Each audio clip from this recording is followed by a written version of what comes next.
Hi, welcome to Off Script. I'm Zach Lewis. And I'm Dr. Draper. Today on the show, we're taking a look at Men, the new Alex Garland feature from A24. We're also watching Top Gun, the 1986 movie. Top Gun Maverick comes out next week. We thought, why not go back? Why not take a look at Tony Scott's seminal classic, the film that really, I guess, was the breakthrough for Tom Cruise, right? That was the one. I think Top Gun was the one that put him on the map. Why not go back and take a look? So that's what we did. We are going to talk about some upcoming trailers, some exciting things that are coming to theaters soon. But first off, we need to get to the news. And our first story this week, Stan Lee is making a triumphant comeback in Marvel features thanks to a new deal with Genius Brands and POW Entertainment Licensing.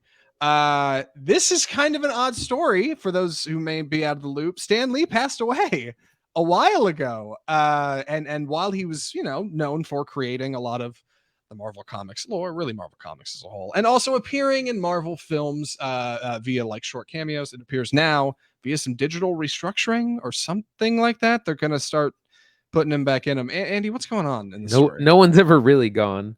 Yeah, apparently not the House of Mouse. By God, that's right. Like you said, deal has come together to use the likeness, which is both the everything from the look, the feel, the voice of Stan Lee, to use in action figures, on rides, voiceover in films, anywhere you can put a product, you can use him. So he might be making a digital appearance in upcoming Marvel films.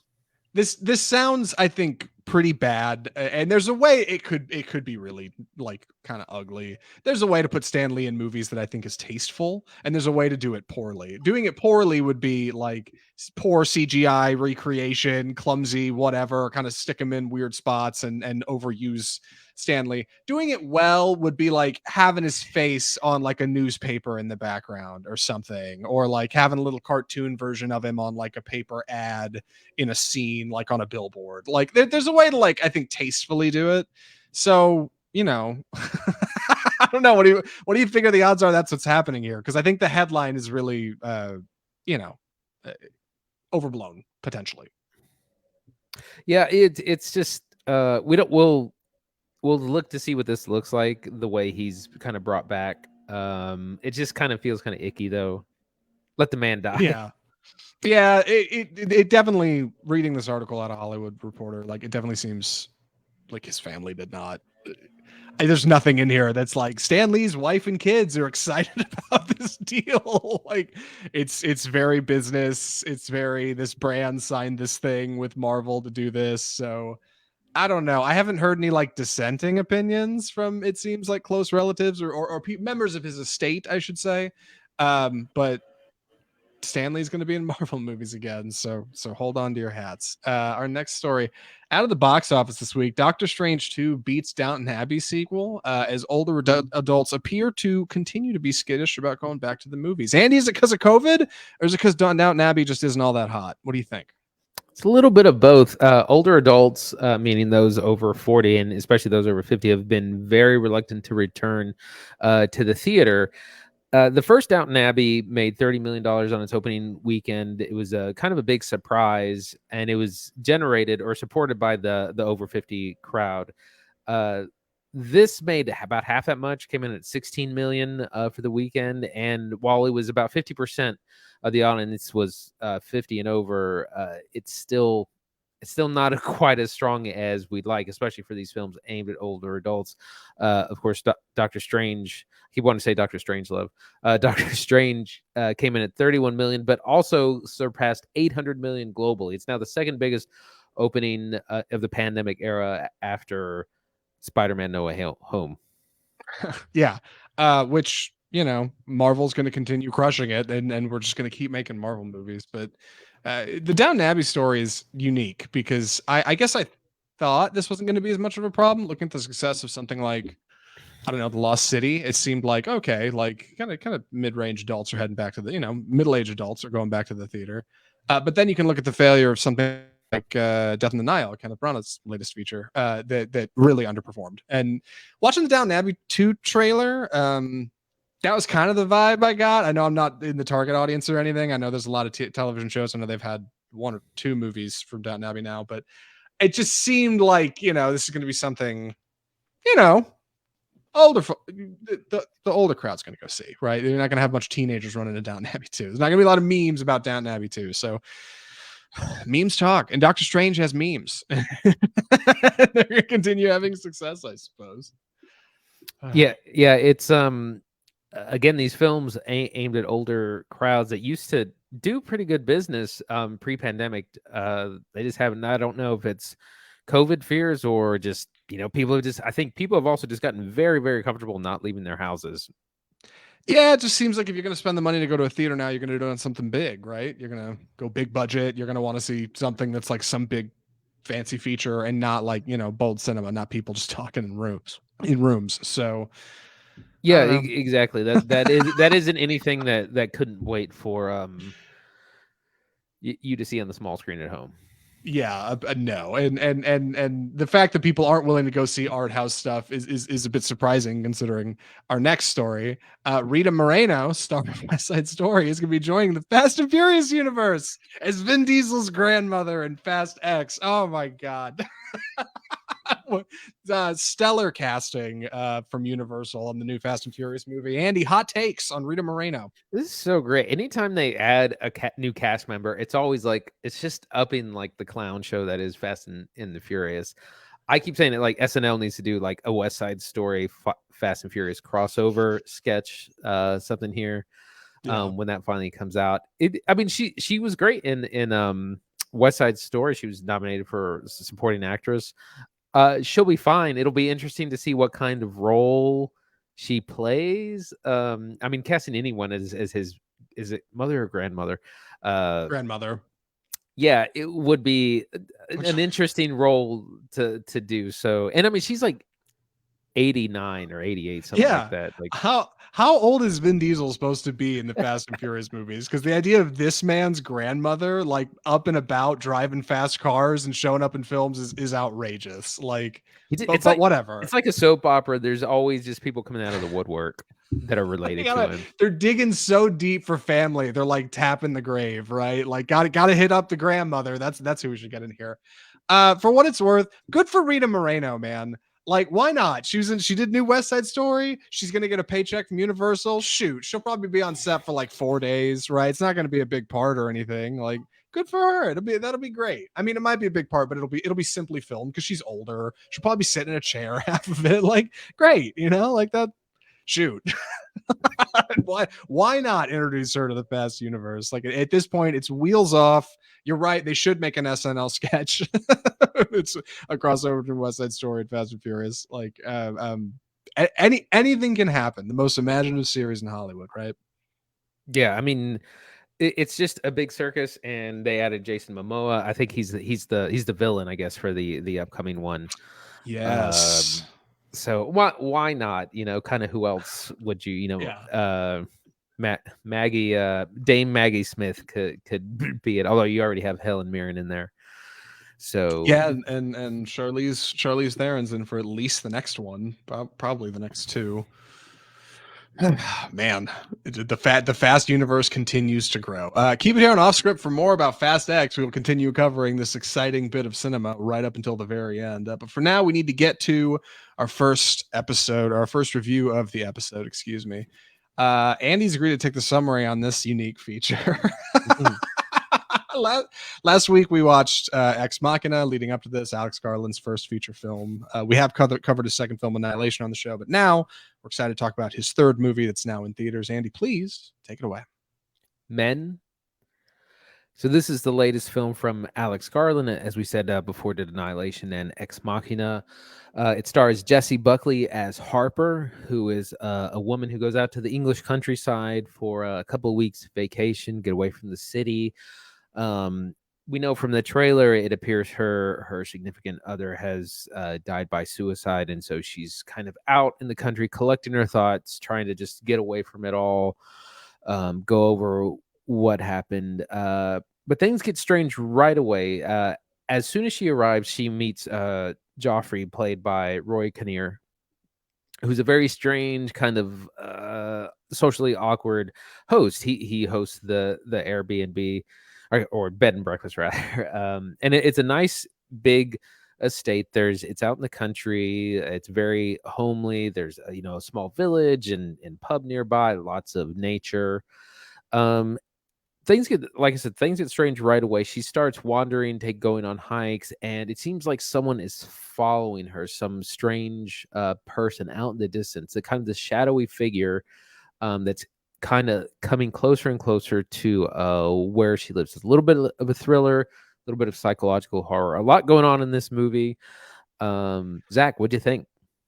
So Alex Garland, I don't think is a director I typically might have come across had it not been for like off script. He's a bold cinema kind of director, I think. And it's interesting to go see his third movie, not really knowing what to expect, right? He's a little like an Ari Aster or a director of the Green Knight. I can't recall his name. David, some or another. He's unique. He's not Tour, right? He's kind of doing his own thing. And so he fits right in kind of the A24 mold of doing like a horror movie that's going to be surreal and maybe a little abstract.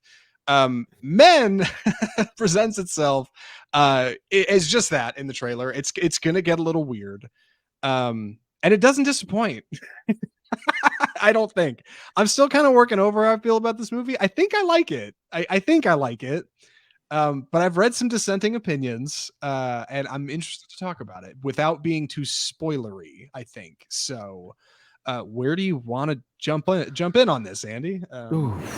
Geez, there's a lot going on. It's very intense. I wasn't real sure what to think from the trailer. It's kind of mysterious, doesn't reveal much.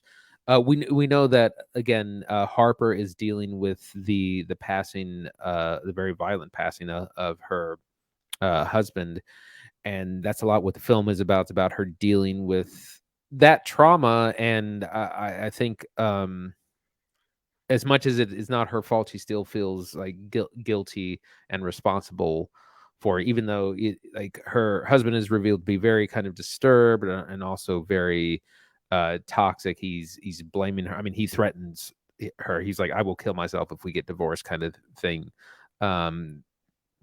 It's a very unhealthy relationship that she's in, but I think she still kind of feels responsible. There's a lot of religious imagery in this film, but it's kind of subversive. It like there's allusions to Adam and Eve, Garden of Eden, Christ on the cross.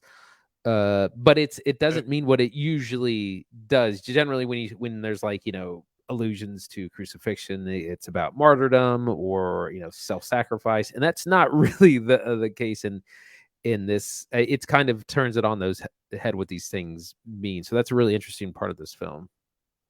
Yeah, you're absolutely right. Another bit of imagery in this movie that I didn't put together until I was reading another review earlier today. The Green Knight, which is directed by David Lowery, that director I was talking about earlier, also appears in this movie. There's kind of a facade of him in a church, which is kind of funny. But I think that's ties to English church, whatever. The church in this movie has anyway. Yeah, looking at Men, I wasn't sure how exactly Alex Garland was going to go about grouping, men into kind of one overarching theme for a film. I wasn't sure how exactly that was going to happen, especially since in this film, Rory Kinnear plays the majority of the men in the film. He dons makeup and outfits, a little CGI at times, to have him play multiple men in this village. Everybody that Jessie Buckley's character is interacting with is played by Rory Kinnear, save for just a couple of other people. Very small cast, like 6 or 7 people. And I think that it just kind of goes to show how silly that was of me to think that I didn't understand how could you make all of these men seem the same when they're all played by the same actor. It's kind of right there in its face. Men, it uses manhood and masculinity as kind of the oppressive horror for our young female, similar to kind of like Jordan Peele using a little bit of racism and Get Out and Us, like using like the horrors of prejudice and oppression like as something uniquely frightening for our audience is clever. And Men follows in those same footsteps, but it's uniquely much more English. It's much more Very patient. British. Yes, and it's much more grounded, at least through its first couple of acts, and it does start to really move in Act 3. Yeah, it's very And yeah, it's very much it starts off kind of like invasion standard kind of thriller. She's out in the woods, there's a strange person she sees in the distance kind of coming after her. They seem to be closer. Home invasion is the genre I was thinking of. And we get a little bit of that. So it starts off like kind of a standard movie that we've seen before and kind of morphs into this psychological surrealist horror, very much in the vein of well, actually, what we saw the last thing that we watched with Jessie Buckley, I'm Thinking of Ending Things, Being John Malkovich, Eternal yeah, Sunshine, Synecdoche Charlie in New York. Kaufman-esque. Yeah, like Yes, these agreed. kind of Yeah. things not taking place in reality, but that are very metaphorical. Is about where it goes about halfway through. Yes, and it's funny because like I've been reflecting on that because it starts to get surreal. Its later part it starts to get a little abstract. Um, but really, like from the trailer, it's pretty obvious that things are abstract, right? Like all these people are played by the same guy, and the main character doesn't seem to notice or care.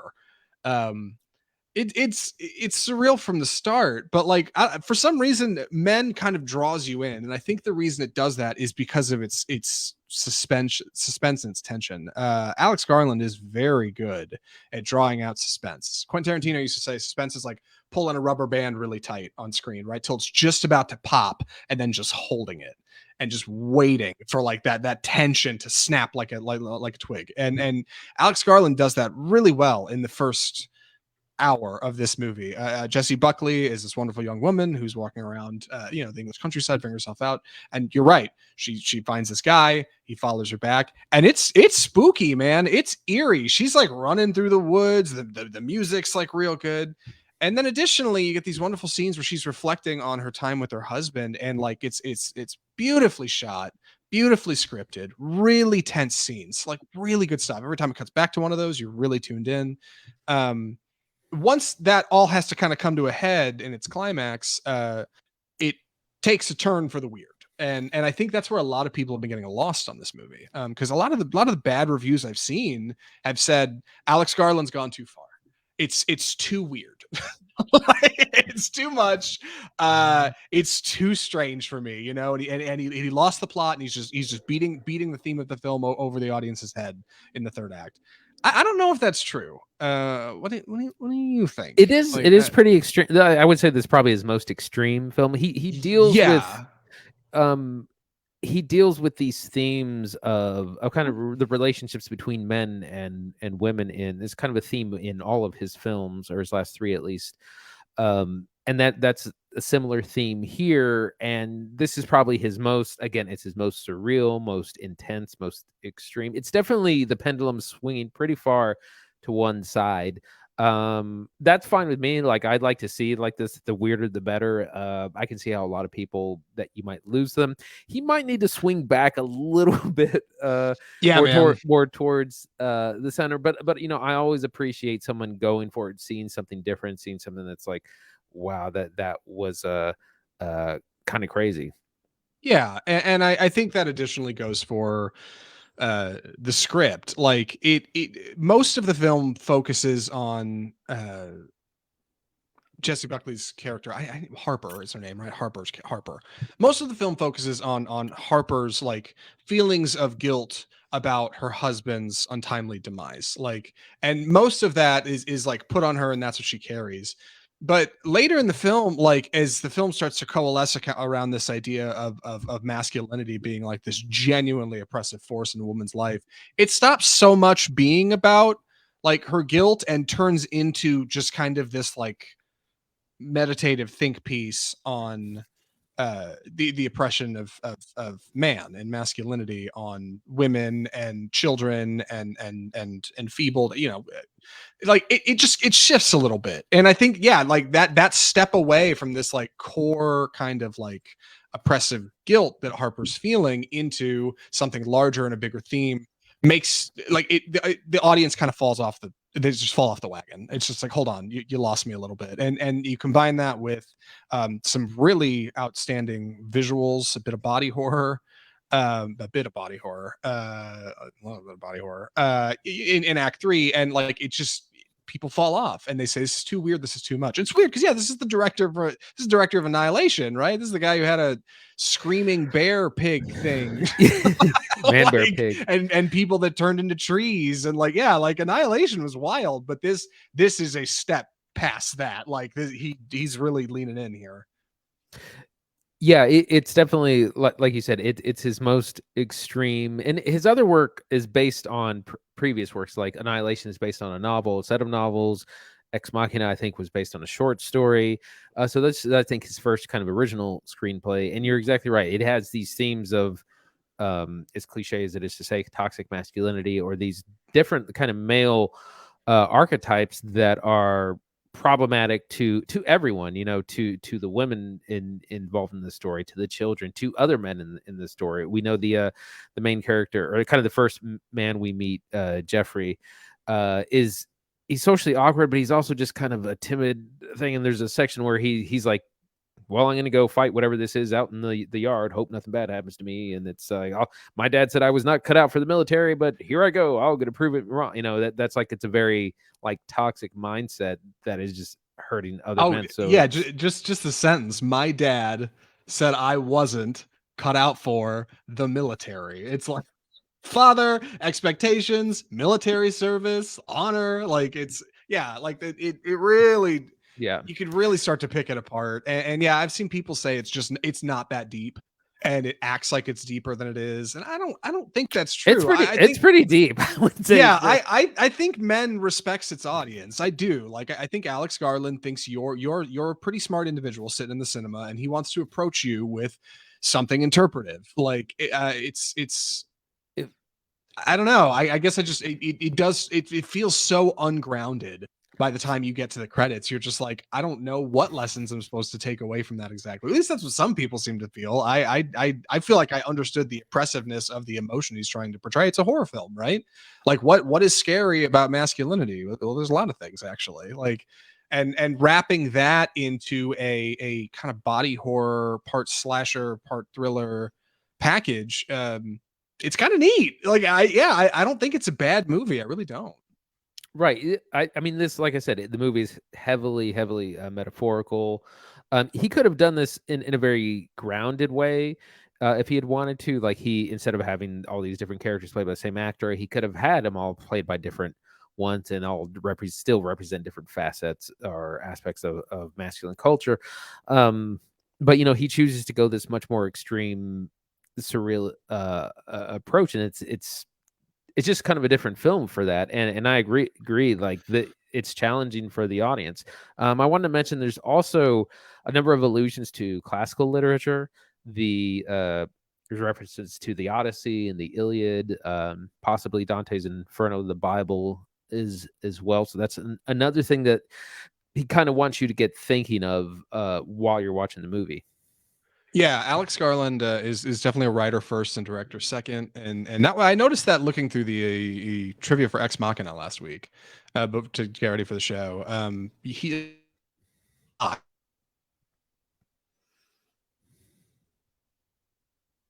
things in the background to like quotes from characters. Like there's a ton of stuff going on in there, and it seems like this movie is in the same boat. There's not much out there now as far as trivia goes. I couldn't even find the exact budget for this, but I know it was small because there's not a lot of people in it. And for what it's worth, the cast is excellent. I don't know if we've actually said that yet.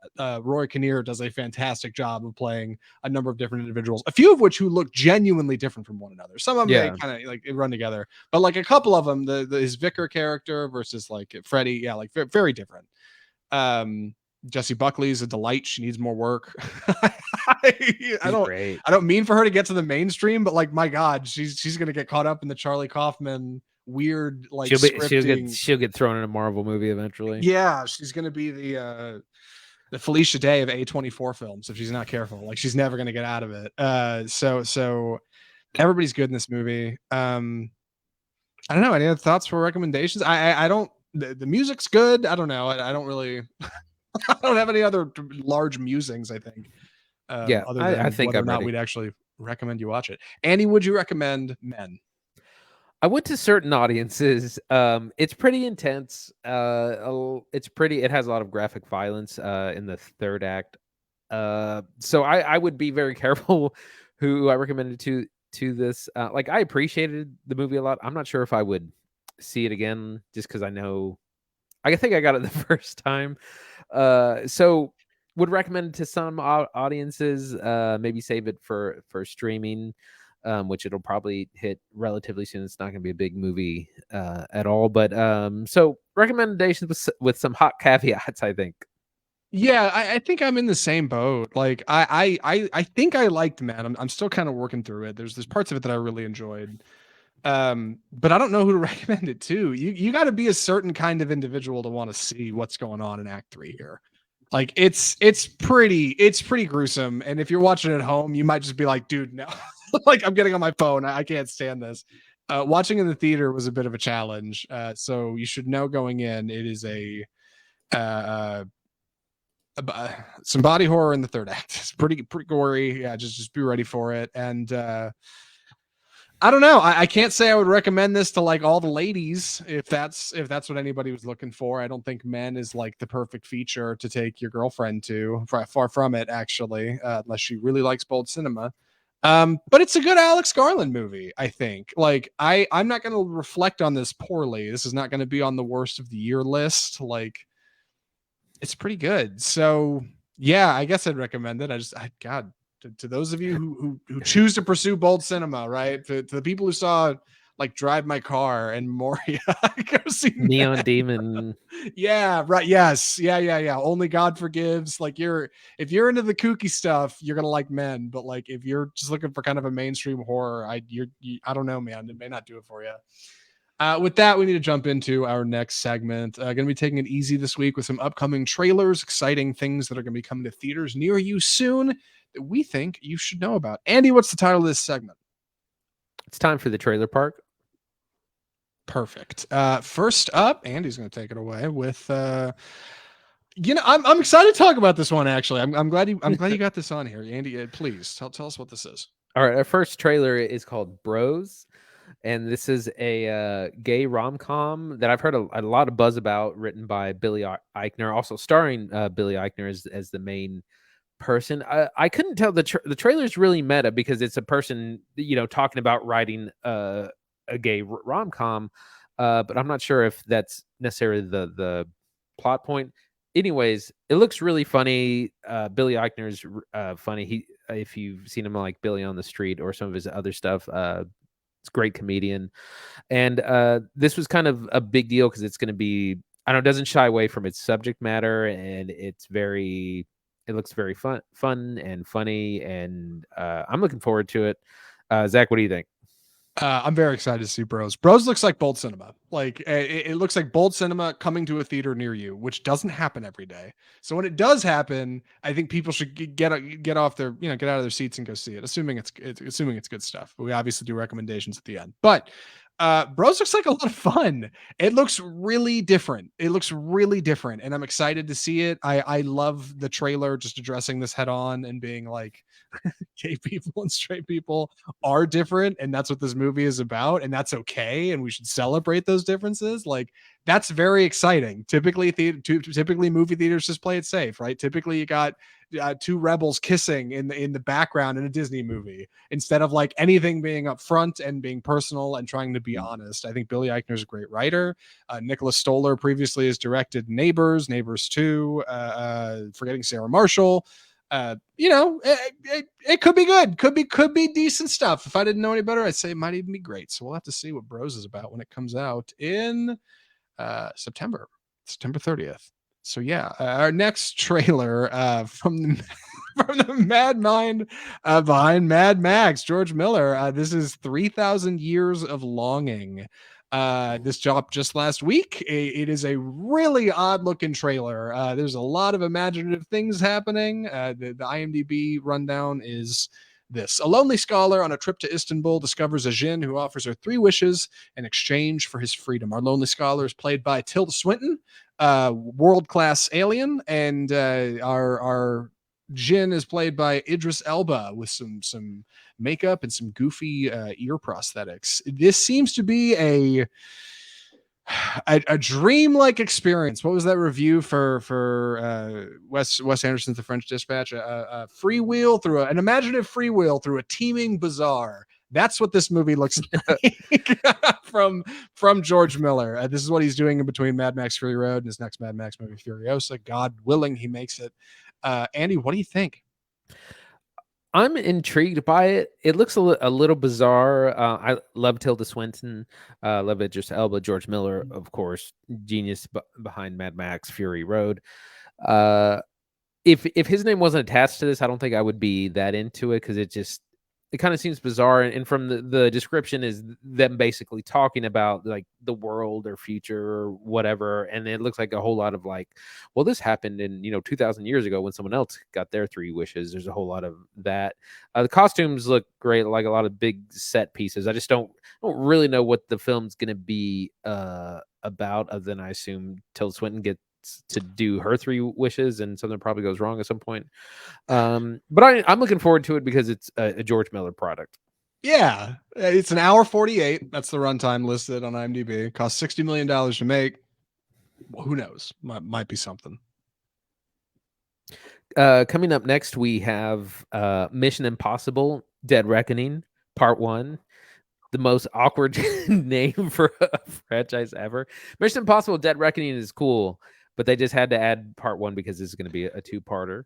I love typing it. I was putting it in the show notes, and yeah, Mission Impossible apostrophe Dead Reckoning hashtag Dead Part 1. It's like, oh my god, it's great. Very excited about this. Go ahead. Right. So this trailer dropped just yesterday or earlier this week.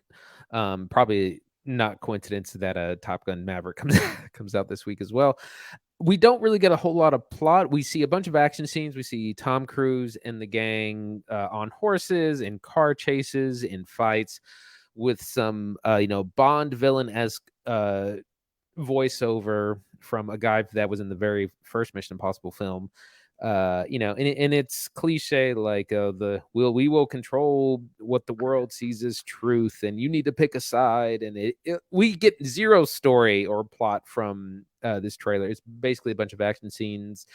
Tom Cruise actually looking age appropriate for a change, and him doing some stunts as well. Looks really cool. Which given a whole lot of plot. So I'm definitely ironically excited for Top Gun Maverick. Sorry. I'm definitely ironically excited for Mission Impossible Dead Reckoning Part 1. Like Twitter has gotten me to a point where I'm like, how could I not be excited? It's functionally like a James Bond movie, except more people will go see it. Like, and it might have more cool stunts. So like, how can I not be excited to go see Mission Impossible 7? I'm not caught up on all of them, but it's really cool to see Henry Cerny back as Eugene Kittredge, the guy from the first one. Who's nice and weird. Yeah, they have a little face off in this trailer. I'm excited he's back. You got lots of stunts. You got the classic Tom Cruise running in the trailer, like that's got to be there. And you got Tom Cruise doing small magic again from the first Mission Impossible. He does a thing where he makes a key disappear in the trailer, or appear with sleight of hand.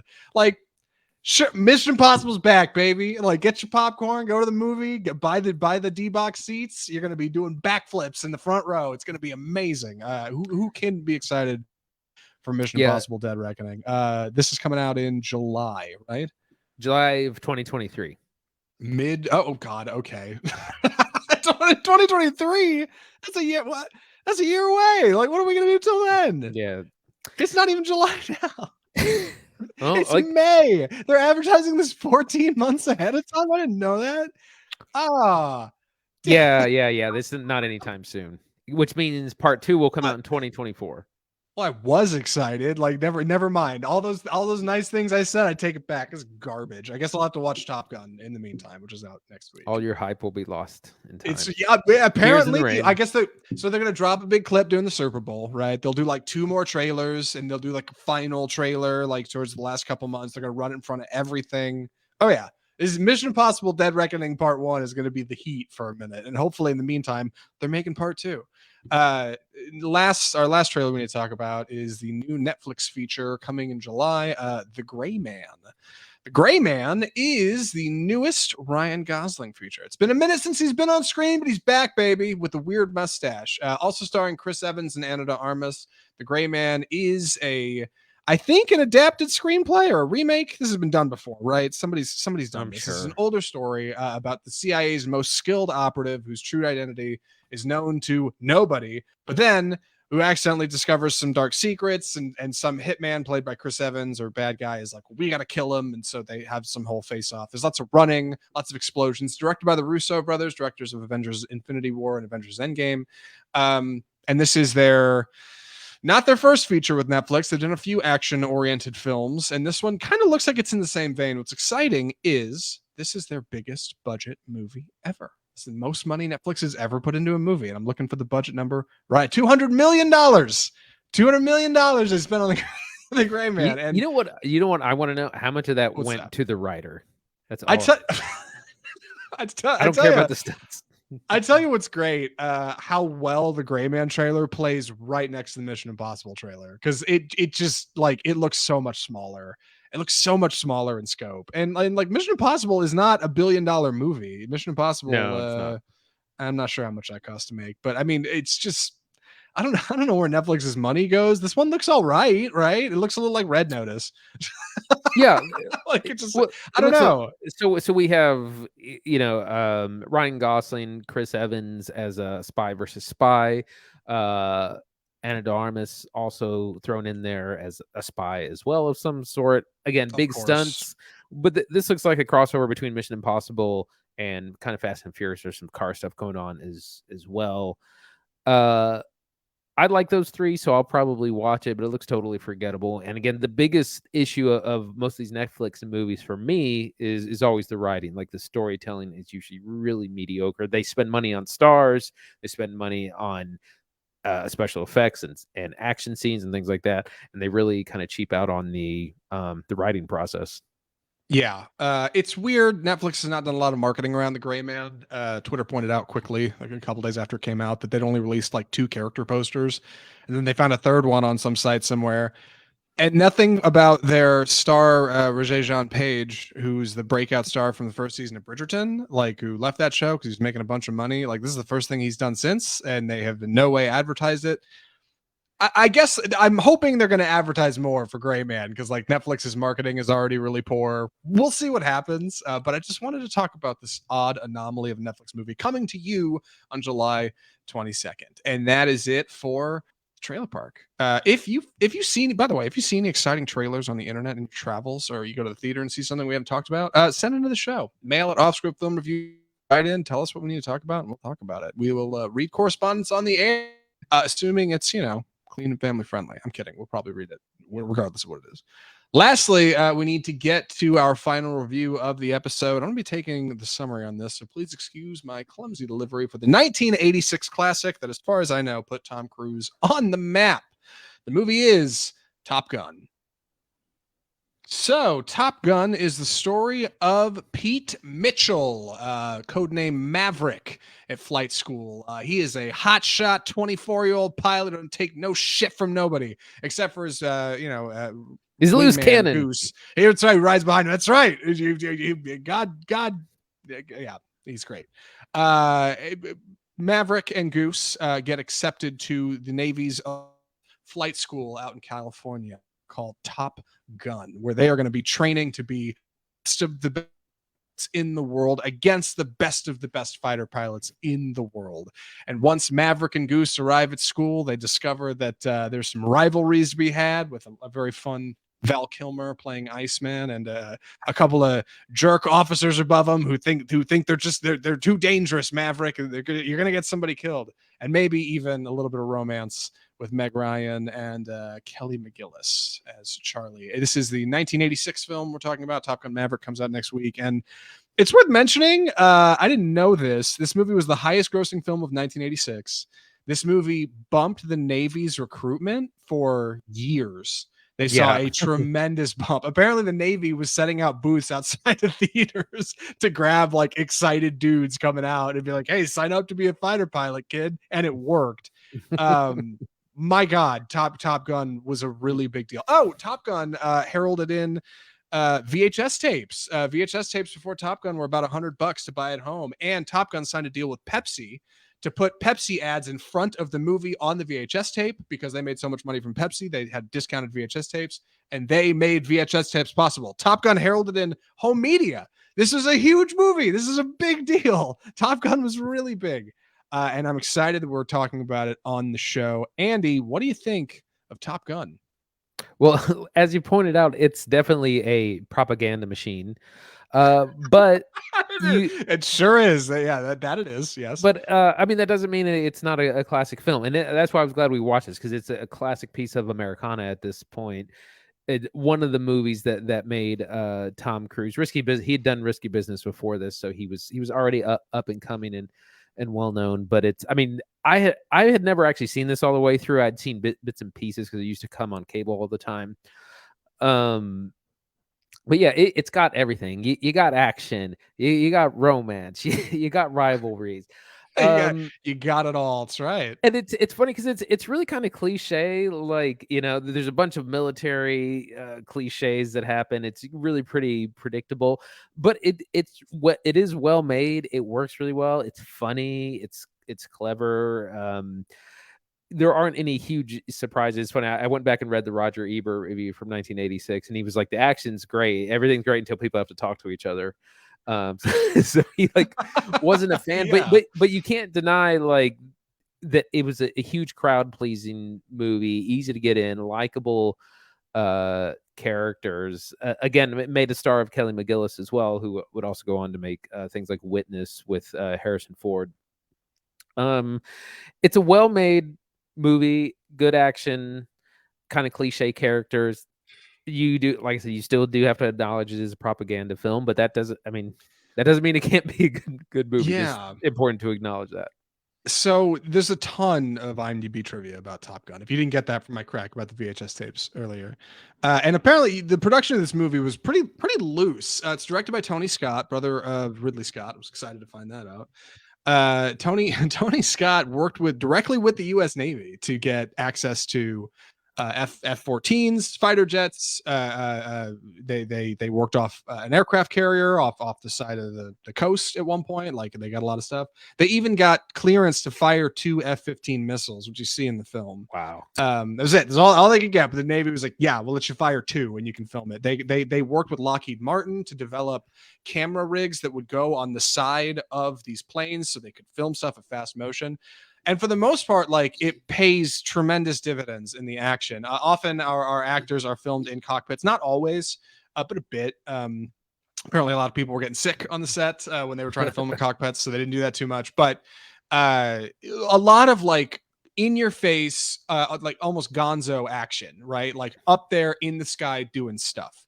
And that works really well in a lot of scenes. It also makes the editing frankly frantic. There's a lot of cuts in here where I'm just like, I can't keep up with visually where the planes are in the sky in coordination with one another. It comes together pretty well, but it can, it makes it for like frantic action in the air that I don't think a lot of people were seeing in 86 that like felt real, right? Typically it'd be like matte painting or they'd kind of cheese it, but like Top Gun just felt so visceral at the time. Like, I think people just couldn't look away. You combine that with a brilliant rock soundtrack, landed smack in the middle with or grounded by Kenny Loggins' Danger Zone, and also Take My Breath Away for the romance, was played a lot in this movie. And you get some real adrenaline in the seats, man. Like in 86, people weren't ready for this heat. It was coming in hot. Yeah, I could only imagine how this might look on the big screen. Like, I imagine a lot of the fighter pilot stuff probably works really well. Makes it feel like you're, in the plane, that sort of thing. It reminded me a little bit of Dunkirk. Might be a more modern version of that, of feeling like you're in the air, in the sky, like in the plane. So it kind of feels like a ride. And yeah, you got a bunch of 80s macho-ness. Everyone's like chiseled out of stone, Yeah. not an ounce of flab on anyone. You got this It's funny because I think this film was probably for its time, probably a little bit progressive. It's still kind of problematic in some ways. It's like Kelly McGillis is she's an astrophysicist with a PhD, and she's like one of the instructors at the flight school, but she's totally also like hot teacher, falls in love with a student trope. So there's still like a whole Yeah. bunch of male fantasy stuff going on. For sure. It's a very male-oriented film. And apparently in early scripts, like or at least Anthony Edwards, the guy who played Goose, said he said the script was like bare bones. Skeletal was the word he used. He said most of the humor came like day of on set. Somebody would come up with something funny. In a couple scenes, like Tony Scott would come up with like on the drive into set and be like, "Hey, Anthony, come over and play this piano or something," like, or come over and do this, or you guys are gonna. Like that's where a lot of like the kind of moment to moment stuff comes from, and it makes a lot of those actually those kind of down to earth talking scenes, they just feel kinetic sometimes, but often they're just a little dull. Like they're not really there. Kelly McGillis's character is a development in the script. Apparently she was just like a total blonde American bimbo in the early stages, and some had something at Paramount who was a woman, thank God, stepped in. She was like, no, like you got to give her more character than just like she's just some hot chick at the bar who likes Maverick, like because that doesn't mean anything. So she kind of they set her up as kind of a rival. That part was reserved for Meg Ryan. Yeah, 100%. Yeah, Meg Ryan got that role big time. She's barely in here. Hey, apparently Anthony Edwards and Meg Ryan started dating after the movie, so good for Anthony. But yeah, Meg Ryan got real simple, not a great haircut. Meanwhile, Kelly McGillis is shows up as kind of an instructor at Top Gun, and that gives her a little bit of play against Maverick. That gives them a lot more interesting chemistry. Not enough though for the early cuts of the film, because apparently they had to go back and film the sex scene at the end, like in post, because originally they didn't have it, and people were like, "What? Come on, they don't even bang! Like, well, this isn't exciting." They had to. The infamous or famous sex scene from this movie, which is actually really short, is the midpoint of the film. It's like one of the highlights or the highest points of intensity, which I thought was really kind of funny. And it's funny that some of these iconic moments are actually super short. That is super short, and the questionable volleyball scene is also like 2 minutes. Yes, yeah. The volleyball scene is literally a game of two of doubles. Like it's Maverick Goose versus Iceman and his guy, and they play for like 30 seconds. And it's super short. Like for some reason, like it sticks out and everybody remembers it. And yeah, the sex scene has been spoofed in like everything from Family Guy to I don't know, South Park. Yeah, like the sex scene's great. It's super simple. They shot that like in minutes one day on set, and it was while it was well after filming. So Kelly McGillis's hair was a different color, so that's why like it's dark blue and black. You can't see anything. And Tom Cruise is filming Color of Money, so his hair was a lot longer. But you can't really tell because they shot like close up on the faces and they used the music and like it's our got Colonel Kurtz. Right, like uniquely, like Top Gun, like it required this clever blend of like coordination with the United States Armed Forces to get access to all of this stuff, and also like real fast and loose, like cigarette smoking in the back alley filmmaking. Like just we'll get out there and film that. Tom Cruise will say something funny, whatever. He's smart. And it played so big, like it really works. Like some of those middle scenes are a little dull, but for the most part, like the rivalry between Maverick and Iceman is exciting. Top Gun seems like a cool school, and even if like your characters aren't out fighting Ruskies or anything, you still get some really good action oriented scenes in their training and kind of these contests they have between one another. You get some guns, you get a couple missiles firing. Hell yeah, man, Top Gun. Yeah, it's the politics of it are very interesting, because this would have been height of the Cold War, 1986, shot in the preceding years. The Russians are never specifically named. They're just they say the MiGs, and you see a red star, so that kind of references the Red Army, or maybe even China at that point. But they're very careful not to say Soviet or Russian or even Eastern, any of that. They're just like, oh, we saw 2 MiGs over the Indian Ocean, and and the MiGs, I guess, are what the Russians use. 4 bogeys on my radar. Like they never just say. So they're very careful to not say anything specifically, but it's very obviously referencing the Soviets. It's funny, like the things I didn't remember about this movie that I almost assuredly will not be relevant in Top Gun Maverick. I forgot there's like this whole little it's a little bit plot line where he talks about Pete Mitchell, Maverick talks about his dad, Duke Mitchell, Oh, right. who was a fighter in Vietnam, like who was shot down over the jungle or something. Like, It's all and there's a classified, picture he kid. looks at. Yeah, and I'm watching. I'm like, there's no way this is in Top Gun Maverick. I'm not gonna catch Duke Mitchell in there, like maybe a photo in the background or something. But it seems like Maverick's going to be much more oriented towards Goose and his family in this one. I also forgot. I think the character Miles Teller plays in Top Gun Maverick is in this movie because you see Goose's kid a few times. He's like sitting on the piano, playing in the bar, and sweet a fire. He's hanging out with Meg Ryan in a couple scenes. So I don't know if they'll go back and use any of that old footage, but that kid is in the movie. So like, it's funny. I mean, as old as this, I think we can probably talk about spoilers.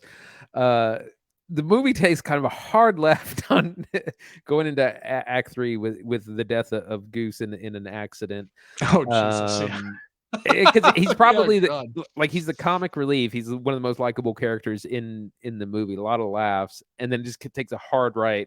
And I think it's trying to remind you that this is a very dangerous thing. There are stakes, and it's kind of no one's fault that he dies in kind of this weird, like they lose control of the plane, like he doesn't eject properly, it all goes wrong. Yes, during a training exercise. Yeah.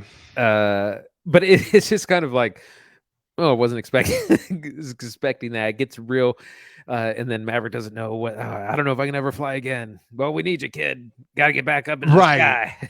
Yeah, and he gets back up there and he's like, I can't do it. And they're like, damn it, Maverick, you gotta get out there, son. This is what you mean by like back alley filmmaking, where it's like they must have only had an outline and like wrote the script the night before. Yes, like they had 23-year-old Tom Cruise on set who hadn't really popped yet, and they're just kind of put it, but like it works, man. Like you get the good soundtrack, you get some exciting sunrises, and you get the solid footage of the fighter jet stuff, and like you package it, and there you go. Like you got yourself an 80s sensation. It's a little fast and loose, but it works. And I've heard people say since Tom Gun Maverick's come back, I know some people who went back and watched this one, and they said it was like hokey. And like I don't want to say it's hokey. I don't know if that's the correct word for it. It's dated, and I think Top Gun Maverick will avoid a lot of those pitfalls. It's probably going to be pretty serious. Play it pretty close to chest. There was a beach scene, of course, with Miles Teller playing volleyball or something, but outside of that. Yeah, it was really it was cliche, but I mean sometimes you can do cliche very well, and this is an example of that where the movie just hit, and it, even though he's a loose cannon, but we need him. It totally worked. There are some other problematic elements. Like I said, a lot of it is male fantasy.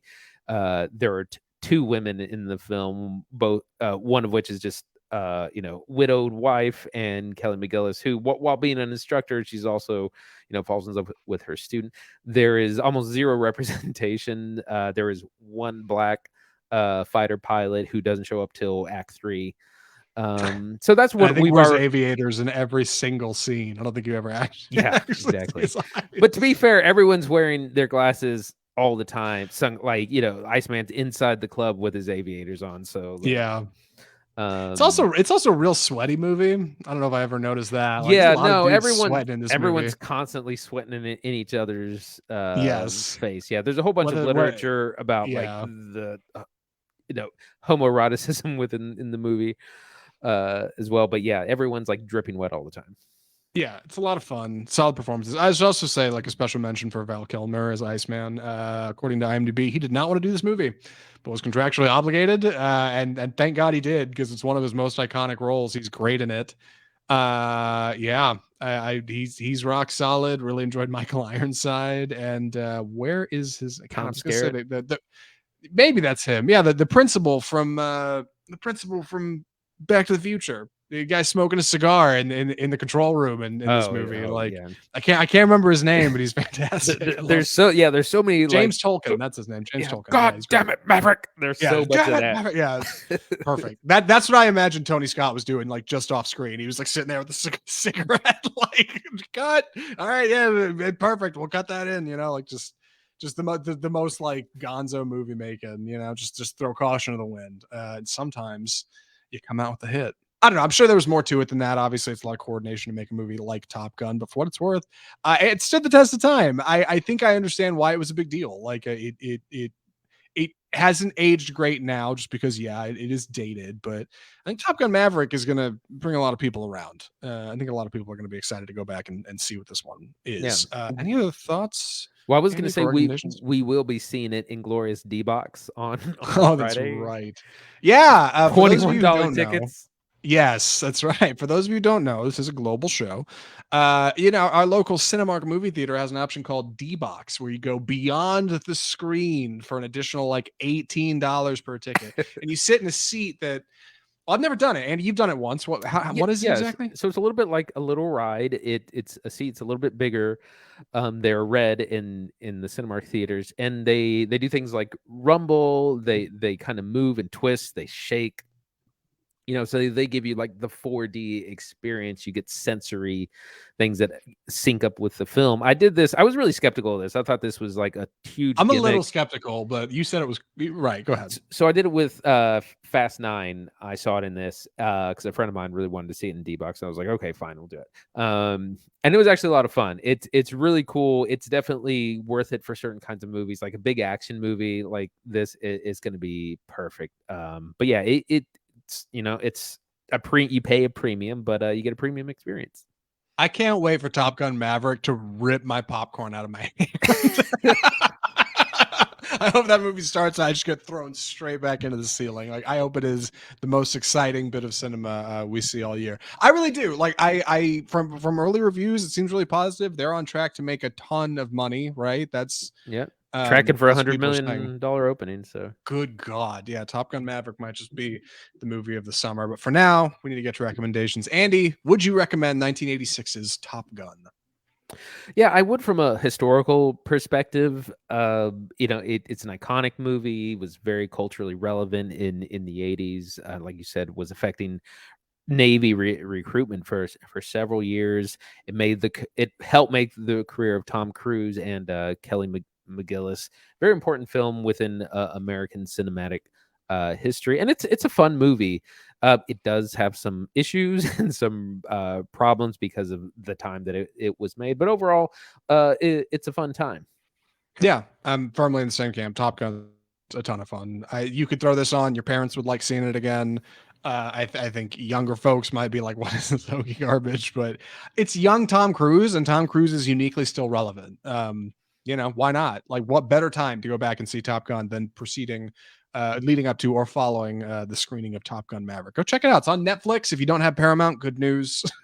You watch it on Netflix. Thank God. Only for the next 6 days, though. So hurry up. Really? Oh God! It comes off the day Top Gun Maverick comes out. What a bunch of no, a little after Top Gun Maverick comes out. After the weekend, yeah. All right. Well then, hey, time clock's a ticking for you to go see Top Gun Maverick. And to see Top Gun on Netflix. That's the deal.